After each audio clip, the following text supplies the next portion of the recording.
এরকম দেখাচ্ছে। আমি যদি আপনাদেরকে সিম্পলি একটু দেখাই যে প্রোডাক্ট আমরা ইম্পোর্ট করব কিভাবে, এই জিনিসটা আসলে অনেক প্রবলেম হচ্ছে। তো ধরুন আমরা প্রোডাক্ট ইম্পোর্ট এবং এক্সপোর্ট সম্পর্কে আজকে দেখব। আমি আছি কোন স্টোরে? আমার এই যে ডন থিম ডিজাইন এই স্টোরে আছে। হ্যাঁ, এটা হচ্ছে আমাদের স্টোর, বর্তমানে আমরা যেটাতে কাজ করতেছি। সাপোজ ধরেন আমরা ডন থিম 23 দেখি এখানে কোনো প্রোডাক্ট আছে কিনা।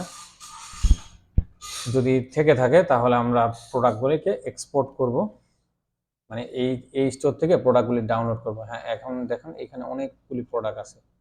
তো আপনারা চাইলে ক্লায়েন্টের স্টোর থেকে ঠিক এইভাবে প্রোডাক্ট এক্সপোর্ট করতে পারেন। আমি যদি অলে ক্লিক করি, এইখানে 17টা দেখাচ্ছে। এই আমার টোটাল স্টোরে 17টা প্রোডাক্ট। আমি যদি এক্সপোর্টে ক্লিক করি, অথবা আমি চাইলে কাস্টমভাবে নিতে পারি। হ্যাঁ, এইভাবে ধরেন 1 2 3 এইভাবে আমি নিতে পারি আমার খুশি ইচ্ছা। অথবা আমি যদি এইখানে ক্লিক করি, আমার সমস্ত প্রোডাক্ট সিলেক্ট হবে। এখন আমি এখানে দেখতে পাচ্ছি এক্সপোর্ট, এই অপশনটি আপনারা অনেক সময় ক্লায়েন্ট স্টোর পাবেন না যদি সে পারমিশন না দিয়ে থাকে। তো সেক্ষেত্রে আপনি বলবেন যে আমার প্রোডাক্টসের সব পারমিশন তুমি দিয়ে দাও। আমি জাস্ট সিম্পলি এখানে এক্সপোর্টে ক্লিক করলাম। ও দেখেন বলতেছে কারেন্ট পেজ। কারেন্ট পেজ বলতে এই শুরুতে যে পেজটা, এই যে শুরুর পেজে যে কয়েকটা প্রোডাক্ট, সেই প্রোডাক্টের কথাই বলতেছে। হ্যাঁ, চাইলে আমরা যদি অল প্রোডাক্ট সিলেক্ট করি, তো অনেক সময় এমন দেখা যাবে স্টোরে 100 150 200 প্রোডাক্ট থাকবে। তো তখন আপনি যদি এটাতে ক্লিক করেন তাহলে সমস্ত প্রোডাক্ট নিয়ে নেবে। হ্যাঁ, অথবা আমরা চাইলে সিলেক্ট 17টা প্রোডাক্ট যেগুলো আমরা সিলেক্ট করেছি সেগুলা। তো আমি চাই, সাপোজ আমি এটি ক্লিক করলাম, সিএসভি ফর এক্সেল। হ্যাঁ, এটাই থাকলো। আপনারা প্লেন সিএসভি ফাইল দেওয়ার প্রয়োজন নয়, এটাই দিবেন। সিম্পলি জাস্ট এখানে এক্সপোর্ট প্রোডাক্ট ক্লিক করবেন। ক্লিক করার সাথে সাথে দেখুন এইখানে একটি ডাউনলোড একটি ফাইল দিছে। হ্যাঁ, যেটা ডট সিএসভি লেখা।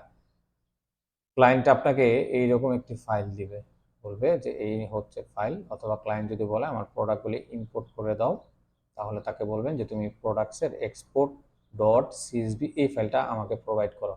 তো তখন ক্লায়েন্ট যদি আপনাকে ইনবক্সে দেয়, আপনি আপনার স্টোরে আসবেন, প্রোডাক্টসে যাবেন, ইম্পোর্টের এখানে ক্লিক করবেন।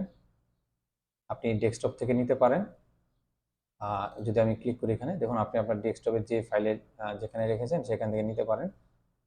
অথবা আপনি এখান থেকে জাস্ট সিম্পলি এটাকে ড্র্যাগ করে যদি এখানে ছেড়ে দিই, তো ও বলতেছে overwrite product with matching handle system value. যদি এই টাইপের কোনো প্রোডাক্ট থাকে তাহলে সেটা ওভাররাইট করবে। তা আমাদের সমস্ত প্রোডাক্টগুলি ইউনিক। আমি আপলোড অ্যান্ড রিভিউতে ক্লিক করলাম। আমি দেখতে পাচ্ছি যে প্রোডাক্ট স্ট্যাটাস অ্যাক্টিভ। আমার সমস্ত প্রোডাক্টগুলো অ্যাক্টিভ অবস্থায় দিবে। প্রোডাক্ট ক্যাটাগরিও কিছু হচ্ছে এটা, টাইপ হচ্ছে ব্যাগ, ভেন্ডর হচ্ছে উনি।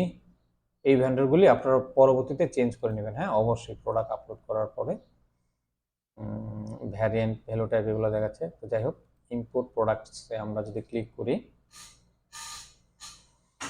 কিছুটা সময় নেবে প্রোডাক্টগুলি ইম্পোর্টস হতে। তো আমরা চলে যাই, এই যে প্রোডাক্টগুলি দেখুন চলে আসছে। হ্যাঁ, সমস্ত প্রোডাক্টগুলি চলে আসলো।